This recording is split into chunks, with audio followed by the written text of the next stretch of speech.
Hello, traders. FX Pip Collector here. Today is Thursday, October 31st, and this is my analysis for the Euro US dollar, and we're on the daily time frame. So on the Euro dollar, I'm definitely still very bearish. I still think this is either a regular flat targeting these Fibonacci levels, or it's an expanding flat, which would target these lower Fibonacci levels. Now, I do try to always look at both sides of the coin, and there is a possibility that this is impulsive, this is corrective. It makes a higher low and then goes up and makes another impulsive move.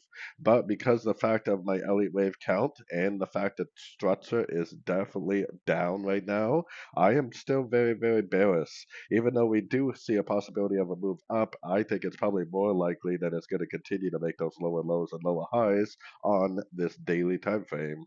So going down to the 1 hour time frame, I'm definitely still very, very bearish. I'm definitely still looking for shorts. We have a move to the upside started, so I have my Fibonacci retracement on this move. We've already made a Fibonacci bounce, and I mean, I honestly wouldn't be surprised if it just pushed down from here. It would be nice to see a more proper three-way pullback like this, and then maybe go short at the end of the three-way pullback. But odds are, because of the higher time frame trend, that this could just keep on going down, making those lower lows, lower highs. If it does decide to break structure to the upside on the 1 hour time frame, then I would definitely become bullish the euro because of that alternative count on the daily. But so far, definitely looking for shorts in a downtrend.